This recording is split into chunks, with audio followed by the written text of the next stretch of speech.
Hi, this is Brian Forster of Hidden Inca Tours, and today a very special experience to share with you.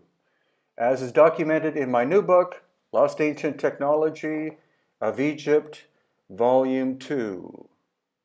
Now here we are on the Giza Plateau in Egypt, of course, and there you see the Great Pyramids in the background. That's what's called the second pyramid. Where we're going today is what is called the Osiris Shaft. And this has not been opened for decades, if not hundreds of years, to the general public. But thanks to the new Minister of Supreme Antiquities, it's open if you want to literally rent the space for 2 hours. Now, it's not open to the general public. It requires a special permission and fee, and that special permission or fee costs between $2,000 and $3,000 for a 2-hour period. But we decided to do that for our guests, and we will do this every year on our tour from now on. So this is our group lining up. The door has been unlocked, and so gradually we're going to start moving in. So this is the uppermost level, which is in the bedrock itself. And here comes Jason, who was in our group in March 2018, clearly thrilled at what he saw. And now we move in. Again, this is the surface level, which is in the bedrock itself. And now we look down to the second level. Now, I'm not going to tell you immediately how many levels there are. This is all part of the incredible experience of this space that has only been open since, I believe, November 2017.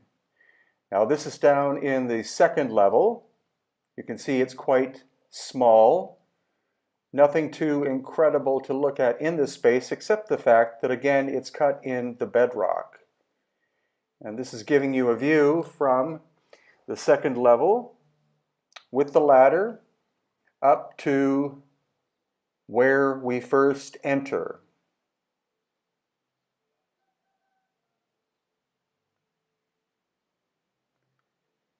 So this is about 12 of us out of a total of 30 getting ready to go down into the next level. But of course, because of the nature of the space, only a certain number could go down at a time.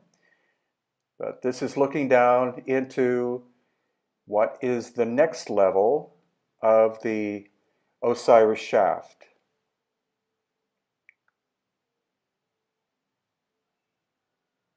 Again, cut into the bedrock. This could not have been done with hand tools during the dynastic period, with bronze chisels, etc. So now we're down in the next level and looking up to the level above, which was the small room.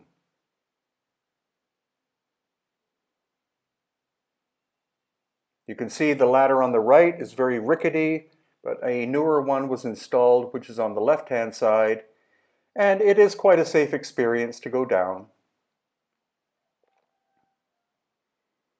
And now looking into this room, there are 6 niches, and in 2 of the niches are large stone boxes. You can see the tool marks here in the wall. The lighting isn't that great, so flashlights, of course, were required. And then, again, this is one of these stone boxes you can see on the left. Very mysterious.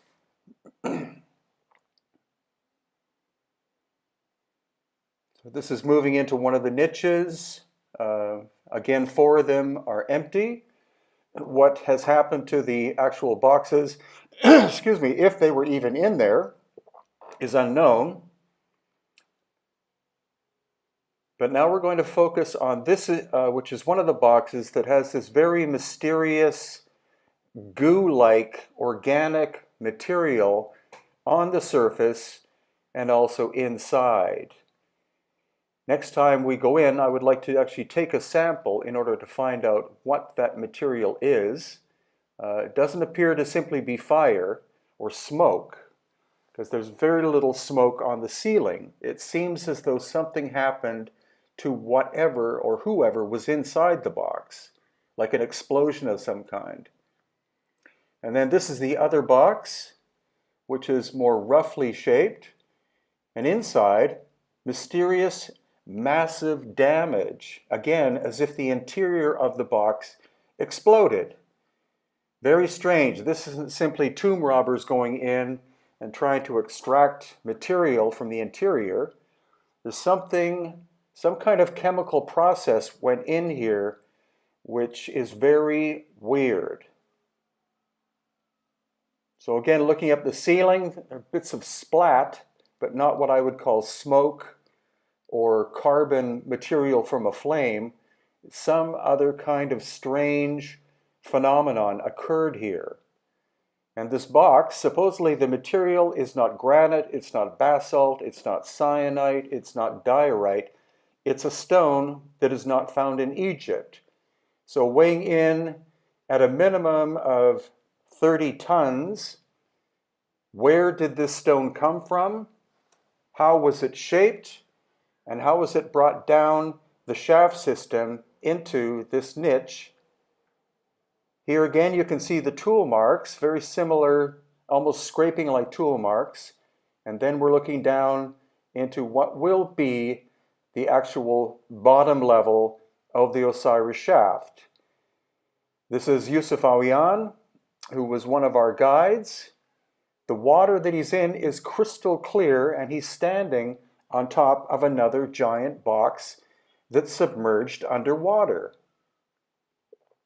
So we are presently 200 feet minimum underground in the Osiris shaft.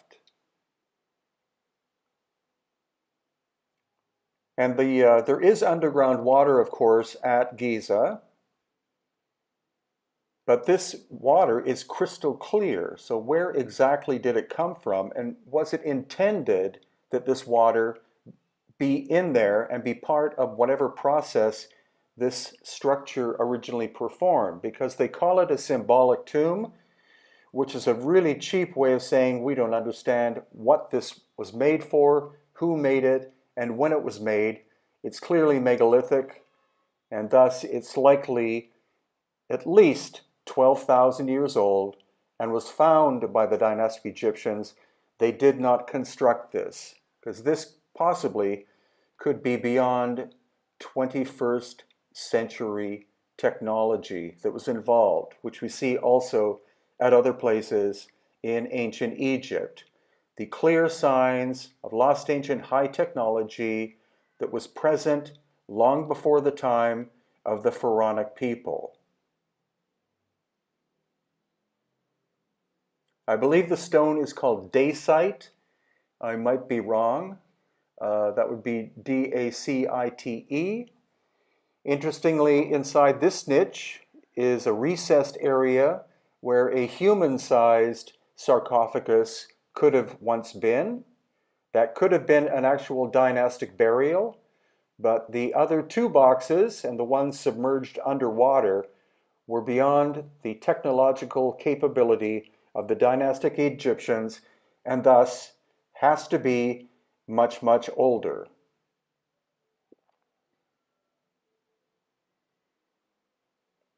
So as far as I know, only a handful of groups have been in the Osiris shaft since its opening in November of 2017. You can rent the space if you want. Minimum cost is $2,000 US, but that is what we do on each of our yearly tours, usually in March or April. We do very special things for our guests. We get access to other places which are very, very difficult for the common traveler or tourist to get to see, but that's why we like to believe that our tours are very special. And that's why there is a definite focus, not so much on the dynastic people, though that is covered, but more on lost ancient high technology and trying to unravel who did this work, when this work was done, why it was done, And of course, you can learn more about this under tours on my website at hiddenincatours.com. So we did have a full 2 hours. Here's Yusuf climbing back out of the water again. And this was an amazing adventure because for many, many years I wanted to go inside this Osiris shaft, but of course it was always padlocked, and even requests with the authorities were met with deaf ears. They refused to even think about the idea of allowing anybody in there. But the new Antiquities Minister is very progressive. He understands that opening up more of these sacred ancient spaces brings more tourism, but what it also does is it allows us, the researchers, to try to unravel the secrets of ancient places, such as here on the Giza Plateau, as well as the other sites all the way from Tanis, which is in the Nile Delta area in the north, south to Aswan, where we find amazing things such as the unfinished 1,200-ton obelisk in the quarry at Aswan. So I hope you've enjoyed this adventure. We will definitely be going back to the Osiris shaft in April of 2019 on our very special tour, limited to 42 participants. And so these are related books at hiddenincatours.com and also amazon.com. Aftershock, the ancient cataclysm that erased human history.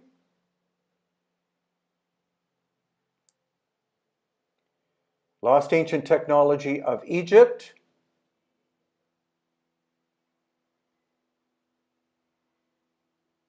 Lost Ancient Technology of Egypt, Volume 2, that thoroughly covers the Osiris shaft. The Enigma of Cranial Deformation, co-written with David Hatcher Childress. And Akhenaten, the Heretic Pharaoh, truly an enigmatic and fascinating ancient person.